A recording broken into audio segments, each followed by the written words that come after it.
குருப்பெயர்ச்சி பலன்கள் ரிஷபராசி.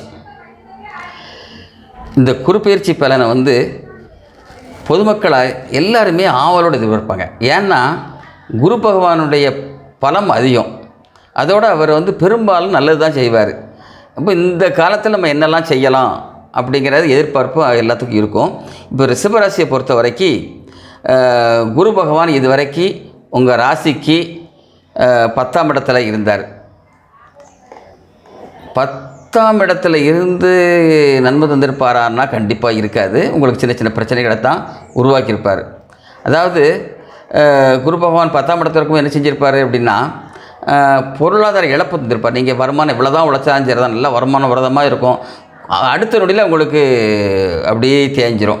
சரி, கையில் பணம் தேங்கலைனாலேயே வீட்டில் சின்ன சின்ன சிக்கல்கள் வரும், மன கஷ்டங்கள் வரும். அதனால் அப்படியே இன்னொன்று என்னென்னா, இல்லாத நினச்சி நீங்கள் கவலைப்பட்டிருப்பீங்க, அது ஈஸியாக தீர்க்கலாம். அப்படி ஒரு சூழ்நிலையில் தான் இது வரைக்கும் குரு பகவான் இருந்திருப்பார். இந்த நிலையில் இப்போது, அதாவது 2022 ஏப்ரல் மாதம் 14ஆம் தேதி அதிகாலை 4:16 மணிக்கு குரு பயிற்சி நடக்குது. அப்போ உங்கள் ராசிக்கு 11ஆம் இடமான மீனத்துக்கு வரார். இந்த 11ஆம் இடம் பொதுவாக நிறைய கிரகத்துக்கு சூப்பரான இடம். குரு பகவானுக்கு அப்படி தான். அவர் 11ஆம் இடத்துக்கு எண்ணற்ற நன்மைகளை செய்யறதுக்கு உங்களுக்கு காத்திருக்கிறார். குறிப்பாக பொருளாதார வசதி இருக்கும். அதாவது இதுக்கு முன்னாடி செலவு கண்ட மாதிரி போய்கிட்டதில்ல, இப்போ பணம் கையில் தங்கும். உங்களுக்கு தொழிலில் சிறப்பாக இருக்கும். உத்தியோகம் பார்க்குறவங்க நல்ல வளர்ச்சி அடைவாங்க. இது வரைக்கும் ஏதோ காரணத்தினால பதவி உயர் கிடைக்காமல் இருக்கலாம், இல்லை வேலையில் வெறுப்பு கூட வந்திருக்கலாம், வேலைக்கு அந்த அளவுக்கு சூழல் வந்திருக்கும். இனிமேல் நல்லா உங்கள் உழைப்புக்கேற்ற திறனுக்கேற்ற பெருமையும் கிடைக்கும், பதவி உயர் கிடைக்கும். இடத்துல விரும்பிய இடத்துக்கு மாற்றம்லாம் கிடைக்கிறதுக்கு வாய்ப்பு நிறையா இருக்குது. இடத்துல படிச்சுட்டு வேலை இல்லாதவங்களுக்கு ஏதோ ஒரு வேலை கண்டிப்பாக கிடைக்கும். உங்கள் அறிவை பயன்படுத்தி அறிவுக்கு கண்டிப்பாக வேலை கிடைக்கும். இதெல்லாம் சரி. வீட்டை எடுத்துக்கிட்டிங்கன்னா குடும்பத்தில் திருமணம் போன்ற சுப நிகழ்ச்சிகள்லாம் நடக்காமல் இருந்திருக்கும். அதெல்லாம் இப்போ தடையின்றி நடக்கும், நல்ல வரனாகவும் அமையும். இவ்வளவு பலனை உங்களுக்கு கொடுக்குறாரு. குழந்தைகள் படிப்புலேயும் சிறப்பாக இருப்பாங்க, நல்ல விரும்பிய பாடம் கிடைக்கும். மேல் படிப்புக்கு இவ்வளவு நன்மைகளை குரு பகவான் தராரு. இது மட்டும் இல்லாமல் குரு பகவான் குரு பகவானுடைய பார்வையால் நன்மை கிடைக்கும். குரு 5, 7, 9ஆம் இடத்தை பார்ப்பார். இந்த குரு பார்க்க கோடி நன்மைன்னு ஜோதிட மொழி உண்டு. இந்த இப்போது உங்களை பொறுத்த வரைக்கும் 7, 9ஆம் இடத்து பார்வை சிறப்பாக இருக்குது.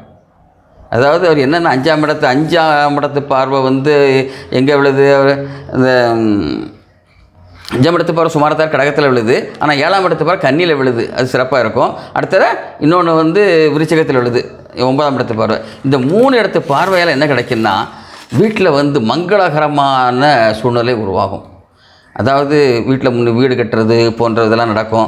அடுத்த சுப நிகழ்ச்சிகள் நடக்கும், திருமணம் போன்ற சுப நிகழ்ச்சிகள் நடக்கும். அடுத்தால பெண்களுடைய ஆதரவு ரொம்ப இருக்கும்.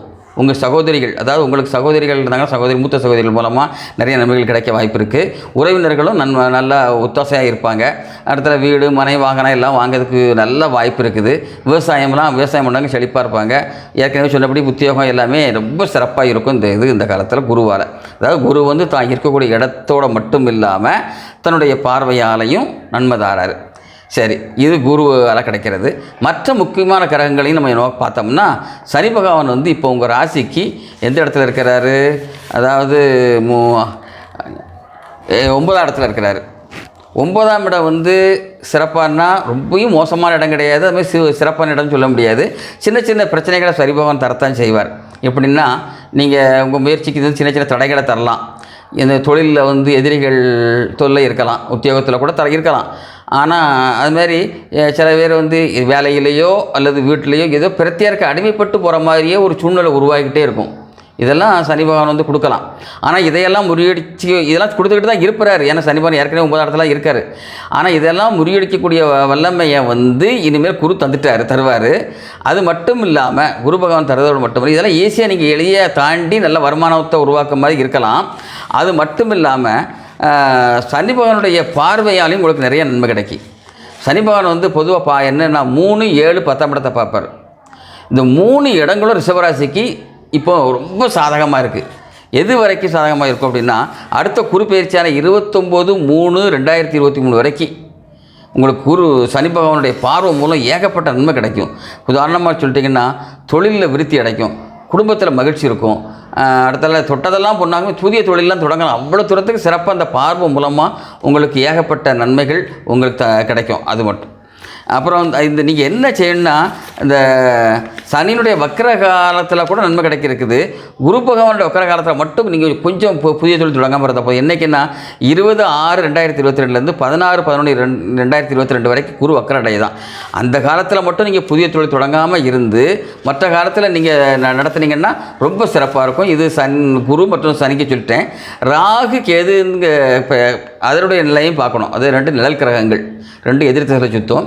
இப்போது உங்களை பொறுத்த வரைக்கும் ராகு 12ஆம் இடத்துல இருக்கிறாரு. இது சுமாரான இடம் தான்.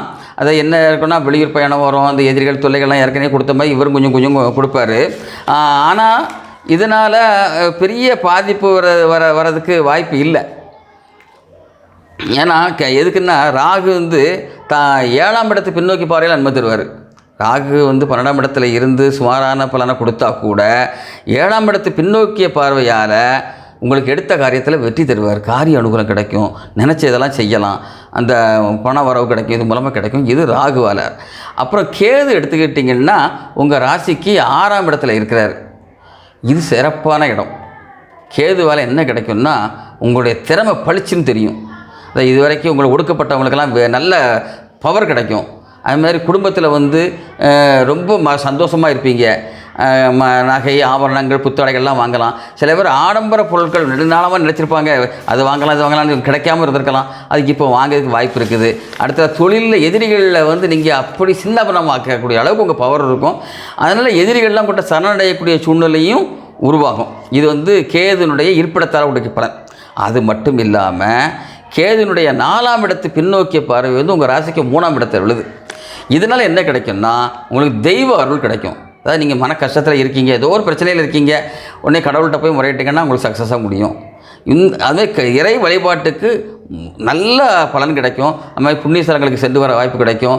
திருப்பணிக்கு நீங்கள் செலவிடுறதுக்கெல்லாம் வாய்ப்பு உண்டு. இவ்வளோ இது உங்களுக்கு வரக்கு கிடைக்கணும். அதாவது இந்த வருஷத்தை பொறுத்த வரைக்கும், அதாவது இது தமிழ் புத்தாண்டு பலனாகவும் எடுத்துக்கலாம். ஏன்னா தமிழ் புத்தாண்டு அன்னைக்கு தான் இந்த குரு பயிற்சி நடக்கு.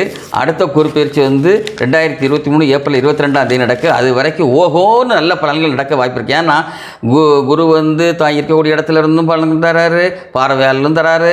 சனி பகவான் தன்னுடைய 3 பார்வைகளாலும் பலன் கொடுக்குறாரு. ராகு பார்வையாளர் பலன் கொடுக்குறாரு. கேது பார்வை மற்றும் இருப்பிடத்தால் பலன் கொடுக்குறாரு. இவ்வளோ நன்மைகள் கிடைக்குன்னா அப்போ நீங்கள் இதை பயன்படுத்தாமல் விடக்கூடாது.